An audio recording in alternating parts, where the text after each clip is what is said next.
की दया है और हमको परमात्मा ने ऐसा वंश दिया है जो इन वंश के बीच में अगर उठा पटक हो तो मजा ही नहीं आएगा, तो भारत चलना चाहिए।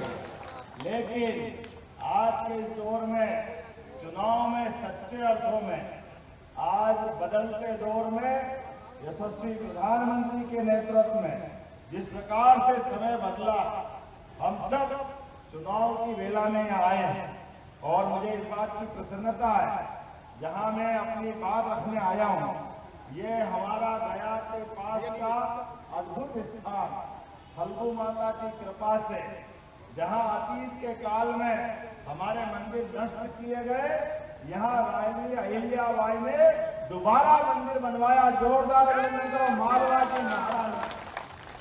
आज का दौर इसी प्रकार का है। कांग्रेस और कांग्रेस के साथ वाले सदैव एक काम करते रहे, इनको कोई और काम नहीं आता। बड़े जवाबदारी के साथ कहना पड़ेगा, हमारे देश के अंदर हजारों साल से हम सबकी मिलजुल कर रहने की आदतें थी। हमारे यहाँ राम रहीम में कोई अंतर नहीं था, लेकिन ये कांग्रेस के लोग इनके वोट के चुसने के आधार पर भगवान राम को लेकर दंगे कराते हैं। अरे कैसे दुर्भाग्य की बात, कैसे समझाओ उनको। हमारे इस देश के अंदर, और देश तो क्या दुनिया के किसी भी हिस्से में जाओ और आप ये कहो कि मैं राम और कृष्ण की धरती से आया हूं, लोग अपने आप के देखा आप हिंदुस्तान से आए हो। इतना सौभाग्यशाली हमारा देश, हमारे देश की संस्कृति इतनी उन्नत है। आज जब मैं चुनाव की दृष्टि से आपसे बात करने आया हूं, तो आज तो समय बदला, गरीब आदमी, गरीब से गरीब आदमी के लिए भी यशस्वी प्रधानमंत्री श्रीमान नरेंद्र मोदी जी का दोनों हाथ ऊपर करके जोरदार तालियां बजाएं। गरीब से गरीब आदमी का बेटा भी, चाय बेचने वाले का परिवार वाला व्यक्ति भी देश का प्रधानमंत्री बनता है। ये हमारे सबका सम्मान है, ये लोकतंत्र, ये आनंद होना चाहिए। और ऐसे ही मेरे परिवार में कोई सांसद नहीं, कोई विधायक नहीं, मंत्री का तो सोच ही नहीं सकते। लेकिन क्या कृष्णवंश के लोग अपने परिवार के अंदर जन्म लेने के बाद इस लोकतंत्र में मंत्री मुख्यमंत्री नहीं बन सकते? गरीब और किसान परिवार का बच्चा नहीं बन सकता। मुझे खुशी है हमारी पार्टी नीरा बहन और हम जैसे लोगों को मौका देती है।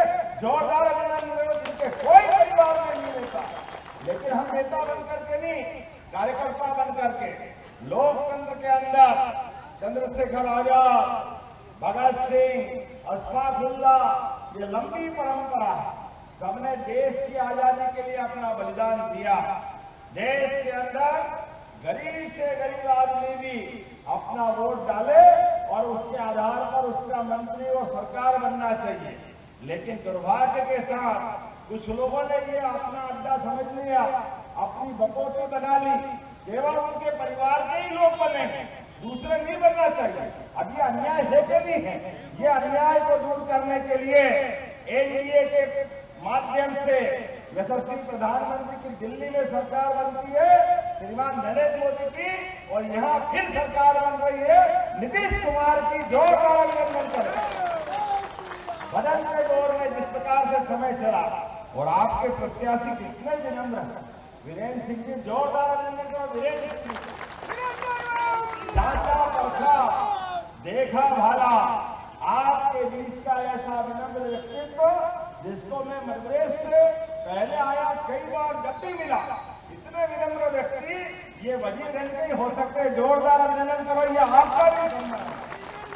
सबको लेके चलने के भाव और सबके आधार पर। और उधर कांग्रेस और उसके साथ वालों को देखो, कोई कांग्रेस वाला आपके दरवाजे आए तो आप उसको बताना कितना अपमान करते हैं बिहार का। कांग्रेस के राष्ट्रीय अध्यक्ष, दुर्भाग्य के साथ कहना पड़ेगा, मल्लिकार्जुन खड़गे, उनसे बाहर पूछा जाता है कि बिहार के मामले में आपका क्या कहना है, तो बड़ी बेशर्मी से बोलते हैं बिहार छोटा मोटा राज्य है, उसकी बात मत करो। अरे बिहार छोटा मोटा राज्य, ये बिहार देश की तकदीर बदलने वाला राज्य, ये छोटा मोटा राज्य। जोरदार अभिनंदन। ऐसे सारे अपमान का बदला लेने का यही सही समय है जिस आधार पे हम अपनी बात कर रहे हैं। मैं आपके सामने बंगाल की मुख्यमंत्री के बारे में बताना चाहूंगा। एक बेटी के साथ गलत काम होता, दुराचार होता, लेकिन दुराचार के बाद दुर्भाग्य के साथ कहना पड़ेगा, वहां कोई गलती करे वो पूरे बिहार के लोगों को पता नहीं क्या क्या बोलते, और ये सारे लोग एक भी कोई उसका उत्तर नहीं देते, कोई विरोध नहीं करते। क्या बिहार के लोगों को गाली देने के लिए है? याद रखना, एक एक गाली की याद रखना। जितना ये गंदा बोल सकते हैं कांग्रेस और कांग्रेस के साथ वाले, सब याद रखना, जिस दिन चुनाव में वोट देने का मौका आए, इतनी जोर से बटन दबाना कि कीचड़ में कमल खिल जाए, आनंद आ जाए। हमारे लिए तो परमात्मा की दया, जिस माहौल से हम निकले हैं। आप बताओ, ये राहुल गांधी कल भी क्या बोल रहे? अब चुनाव बिहार में हो रहा, आप जनता से निवेदन करो, जनता से अपील करो। ये लोकतंत्र की खूबसूरती है कि दुनिया का सबसे बड़ा लोकतंत्र कहीं है तो हिंदुस्तान में है। हमें इस बात का गर्व है। और लोकतंत्र में चुनाव आयोग, सुप्रीम कोर्ट, यही तो सब सिस्टम है। लेकिन ये बेशर्म लोग अपने चुनाव में लगातार, पहले अध्यक्ष होकर भी लगातार हारते रहे। लोकसभा चुनाव 1 नहीं 2 हार गए। हारने के बाद 80 साल के एक व्यक्ति को अध्यक्ष बना दिया। उसके बाद भी जब ये हरियाणा हार रहे, दिल्ली हार रहे, महाराष्ट्र हार रहे, और अब वापस बिहार का नंबर है, तो बड़ी बेशर्मी से बोल रहे हैं, अरे ये तो वोट चोरी करते हैं। अरे आपने कितनी बार माफी मांगी सुप्रीम कोर्ट में? आपने तो ईवीएम मशीन खराब लगाई थी। मित्रों, एक एक काम का हिसाब रखना। इनकी जीवान काली है, हमारे लोग हिसाब बराबर करेंगे। जोरदार अभिनंदन करो अपने प्रत्याशी के पक्ष में। लोकतंत्र में आज हम सभी वर्गों के काम की बात कर रहे हैं। अपने यहाँ देश के अंदर, देश के दुश्मन इस देश के अंदर आतंकवादी भेजते थे। पहले पूरे कांग्रेस के लोग माफी मांगे। बंबई, याद करो, ताज होटल, पाकिस्तान से आतंकवादी आते थे। दिल्ली, याद करो, पाकिस्तान से आतंकवादी आते थे और हमारे देश के अंदर निरपराध लोगों को मारते थे, उनकी हत्या करते थे, उनके साथ दुराचार करते थे। मुझे इस बात का गर्व है, एनडीए और हमारी पार्टी, हमारे सांसद अनिल फिरोजिया जी आगा जोरदार ताली बजा रहे हैं। इनका उज्जैन के सांसद आपकी सेवा करने आपके बीच में घूम रहे हैं। तो मैं बताना चाह रहा था कि पाकिस्तान के आतंकवादी हमारे देश के अंदर आकर के हमारी बहन बेटियों के साथ और हमारे लोगों के साथ अगर गलत बात करते हैं, तो आज बदल गया दौर और बिहार का वो सारा परिक्षेत्र बदला है। अब तो चंपारण के रण से पाकिस्तान में गोला फूटता है। जोरदार अभिनंदन करो हमारे अपने बिहार के लिए। दुश्मन को आज समय बदला है। अब वो बात नहीं है कि पूरे देश में आकर के आतंकवादी घटना कर दे। एक ही घटना होती है तो दुश्मन तो दुश्मन है, और दुश्मन के घर में घुसने मारने के लिए 56 इंच के सीने वाले प्रधानमंत्री है। जोरदार अभिनंदन मोदी जी के लिए करें, अमित शाह जी के लिए करें। ये बिहार की धरती पर भी नक्सलवादी पूरे देश में अलग अलग राज्यों में, आंध्र, कर्नाटक, महाराष्ट्र, छत्तीसगढ़, मध्य प्रदेश, सब नक्सलवादी मूवमेंट चलता था। गरीब आदमी को और लूटा जाता था। बगैर कारण से नक्सलवादी अपने कारण से हत्याएं करते थे। मुझे इस बात की प्रसन्नता है, यशस्वी प्रधानमंत्री नरेंद्र मोदी और गृह मंत्री अमित शाह जी के नेतृत्व में पूरे देश से लाल सलाम को आखिरी सलाम करना है। जोरदार अभिनंदन करें पूरे देश से। अब ये लाल सलाम वाले कहीं बचेंगे नहीं। ये जो भाव है, देश के आम नागरिक अपनी इज्जत से जीवन जिए, अपने मान बिंदुओं पे गर्व करे, सभी को मौका मिले, सभी समाज को लेके आगे जाने का। इसलिए माता बहनें भी आई। पहली बार माता बहनों को जब 10,000 दिए, जोरदार अभिनंदन करो हमारी माता बहनों के लिए भी 10,000 रुपए की राशि। ये वो बात है जो कहते वो करके दिखाते। और किसान सम्मान निधि, खेतों में काम करने वाला आदमी किसान, पहली बार किसान सम्मान निधि किस किस को मिली? हाथ खड़े करो जिनको किसान सम्मान निधि मिली। आप बताओ, ये आपका नहीं है, ये आपके पसीने का सम्मान है। आधार पर देश के किसानों को नमन करने की भावना मोदी जी की है। एक तरफ बहन बेटे की इज्जत करना, एक तरफ किसान भाइयों के लिए और युवाओं के लिए भी रोजगार के कितने मौके दे रहे हैं। आज मैं यहाँ आंकड़े देख रहा, यहाँ आंकड़े आपके यहाँ पे मैं मान के चलता हूँ, अभी तक 50 लाख लोगों से ज्यादा को रोजगार दिया जा चुका और 1 करोड़ लोगों को फिर नौकरी देंगे। जोरदार अभिनंदन करो अपने एनडीए की सरकार के लिए। आज समय बदला, पूरा देश बदला। कहाँ 2014 में 14 के पहले भारत का नंबर 11वां था, आज बदलते दौर में भारत चौथे नंबर पर है और बहुत जल्दी 2028 तक तीसरे नंबर पर आएगा। मैं आज भगवान विष्णु के धाम पे बात कर रहा हूँ और माँ सीतामढ़ी को याद करता हूँ, सीता मैया को याद करता हूँ। राव वीरेंद्र सिंह जी, आप तो अपन सब भाग्यशाली, हमारे पुरखों ने, मैं तो उज्जैन से भी संबंध जोड़ता हूँ। सम्राट विक्रमादित्य ने उज्जैन का मंदिर 2000 साल पहले अयोध्या में जाकर विक्रमादित्य ने अपने उस सुशासन के प्रतीक अयोध्या में भगवान राम का मंदिर बनाया। 500 साल के संघर्ष के बाद, चलो मान लो 500 साल पहले खराब समय था, एक के बाद एक लंबा संघर्ष निकला, लेकिन दुर्भाग्य के साथ कहना पड़ेगा अयोध्या के धाम में भगवान अपने जन्म स्थान पर मुस्कुराने के लिए कोई उनका साथ देने वाला नहीं। लेकिन हम सब इस बात के लिए आनंद में हैं। मैं तो मुसलमान भाइयों का भी धन्यवाद देना चाहूंगा जिनने कहा कि मुकदमा हम लड़ रहे हैं, लेकिन मुकदमे में सुप्रीम कोर्ट अगर जीत जाए, देगा फैसला और मंदिर बनेगा तो मैं भी वो सामने साथ में रहूंगा। और हमारा जैसे सुप्रीम कोर्ट से फैसला आया, पूरा देश एकजुट होकर के जय जय सिया राम, एक साथ जय सिया राम बोलते हुए वहां भूमि पूजन पे भी गए, यशस्वी प्रधानमंत्री भी गए। पूरे देश में कहीं हिंदू मुसलमान का झगड़ा नहीं हुआ, कहीं एक जगह झंझट नहीं हुई। ये है शासन का काम करने का तरीका, सबका साथ सबका विकास, सबका विश्वास सबका प्रयास। और केवल अयोध्या में नहीं, उज्जैन में भी बाबा महाकाल के महालोक के लिए ये सांसद जी भी मौजूद है। 2022 में हमने अपना पर्यटन का पूरा क्षेत्र बदल गया। पहले केवल 60-70 लाख लोग आते थे, आज 7 करोड़ से ज्यादा लोग उज्जैन आते हैं। काशी विश्वनाथ, तो जब काशी विश्वनाथ में आनंद आ गया, उज्जैन के बाबा महाकाल का महालोक बदल गया, अयोध्या में भगवान राम का धाम बदल गया, तो जमुना जी के कृष्ण कन्हैया ने क्या बिगाड़ा?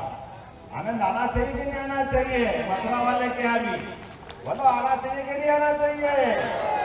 तो बोलो कृष्ण कन्हैया लाल की, जमुना जी का कृष्ण कन्हैया सबकी आंखों का तारा। इस देश के अंदर अब तो गोपाल कृष्ण का जमाना है, जो घर में गाय पाले वो गोपाल और अपने भगवान कृष्ण पे गर्व करे वो सब गोपाल कृष्ण। तो मथुरा भी बदलेगी और यहाँ सीता माता का धाम भी मुस्कुराएगा। पर्यटन के आधार पर गया जी में भी पूरा क्षेत्र बदलेगा।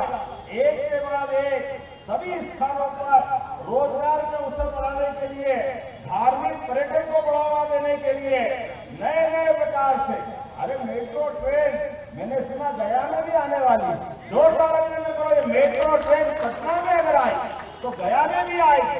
ऐसे प्रत्येक स्थान पर एयरपोर्ट बन रहा है, मेडिकल कॉलेज बन रहा है, हाईवे बन रहे हैं। सभी प्रकार का बदलाव लाते लाते जैसा समय चला, परमात्मा की दया से किसी की नजर नहीं लगे, लेकिन विकास के मामले में मुझे मालूम है किसान सम्मान निधि 6000 से बढ़ाकर संकल्प पत्र में 9000 की जोरदार अभिनंदन करो। 9000 जो कहते वो करके दिखाते हैं। बिहार में हमारे अपने कर्पूरी ठाकुर जी, उनने अपना सामाजिक संघर्ष का समतावादी आंदोलन चलाया, लेकिन कर्पूरी ठाकुर जी का कोई ने मान सम्मान नहीं किया। मुझे गर्व है प्रधानमंत्री नरेंद्र मोदी जी ने उनको भी भारत रत्न दिया। जोरदार अभिनंदन करें कर्पूरी ठाकुर जी के लिए। हर वो काम जिससे भारतीयों का मान सम्मान बढ़े, ऐसे कई काम करने का मौका हमको मिला है। मैं आज आपके बीच ज्यादा न बोलते हुए केवल इतनी बात कहना चाहूंगा, राजनीतिक शुचिता और नैतिकता के लिए यशस्वी प्रधानमंत्री कितना ऊंचा सोचते। हमारे अपने देश के अंदर 2014 के पहले काय के घोटाले नहीं होते थे। कोल घोटाला, दूरसंचार स्पेक्ट्रम घोटाला, जाने क्या क्या होते थे। और आज सुशासन का मामला है। नरेंद्र मोदी जी के समय में 1 लाख ना खाऊंगा ना खाने दूंगा। जोरदार अभिनंदन करें इस भावना के आधार पर। सच्चाई के लिए, अच्छाई के लिए लगातार विकास के मामले में दो भाइयों की जोड़ी काम कर रही। एक यशस्वी प्रधानमंत्री नरेंद्र मोदी और एक नीतीश कुमार, दोनों के लिए जोरदार अभिनंदन करें। और आज के इस अवसर पर हमारी माता बहनों के लिए भी, गरीब बहनों के परिवार में भी घर का पक्का मकान, गांव में हो या शहर में, उज्ज्वला गैस कनेक्शन, कितने प्रकार से भी क्या क्या, 3 तलाक से मुक्ति, धारा 370 से मुक्ति, और धारा 370 का क्या परिणाम आया हम सब याद करें। पहलगाम में आतंकवादी हमला हुआ और कश्मीर सहित पूरा देश एक आवाज में एक साथ तैयार हुआ कि पाकिस्तान का हिसाब चुकता करना चाहिए। और 20 से 21 दिन नहीं हुए, घर में घुस के मारने का काम हमारी फौज ने किया। जोरदार अभिनंदन करें अपनी फौज के जवानों के लिए। लेकिन दुर्भाग्य के साथ कहना पड़े, पता नहीं है कांग्रेस के नेता राहुल गांधी को क्या हो गया, ये फौज को भी गलत बताता। अरे फौज को तो छोड़ो भाई, तुम अपना काम कर लो जो करना, लेकिन ये मानने को तैयार नहीं। कोई बात नहीं, चुनाव अब 5 दिन का बचा है। आज से लगा करके 11 तारीख के दिन आपने सबने कमल का फूल पे बटन दबाया और फैले हुए कीचड़ से भगवान के आशीर्वाद से कमल का फूल खिला। और कमल का फूल तो महालक्ष्मी का प्रतीक। हम सब सौभाग्य से कभी दिवाली के दिन माता लक्ष्मी का चित्र नहीं मिले, प्रतिमा नहीं मिले, केवल कमल के फूल की पूजा करो, लक्ष्मी जी आशीर्वाद दे देती है। जोरदार अभिनंदन करो। ये हमारी पार्टी का चिन्ह है। हमारे पास ये थोड़ी इसको काट के फोटो लगा दो, ये आपका चुनाव चिन्ह हो जाएगा, ये कांग्रेस वाले करेंगे। हमारे यहाँ तो अपने चिन्हों पर जिनके हमको गर्व है वो सब होना चाहिए। तो आज अपने इस अवसर पर आपको एक निमंत्रण दे रहा हूँ। चुनाव है, चुनाव में सावधानी भी रखना। जांचा परखा व्यक्ति अपना है, लेकिन दुश्मन बहुत चालाक है, रोज झूठ बोलते हैं, पता नहीं क्या क्या बोलते हैं। तो जब तक चुनाव हो जाए तब तक शांति से नहीं बैठेंगे, एक एक घर जाएंगे, एक एक वोट डलवाएंगे। जब तक भाजपा के पक्ष में आखिरी वोट नहीं डल जाए तब तक शांति से नहीं बैठेंगे। बोलो सब तैयार है? तो मेरे साथ सब खड़े हो जाओ, दोनों हाथ में मुट्ठी बांधो अपने स्थान पर, एक एक व्यक्ति। और आप सबको भी चुनाव के बाद बाबा महाकाल के दर्शन करने के लिए मैं उज्जैन का आमंत्रण दे रहा हूँ। बोलो जय श्री महाकाल, बोले महाकाल महाराज की। हमारे प्रत्याशी के पक्ष में एक एक वोट डला करके भाजपा को भारी जीत दिलाना है। बोले भारत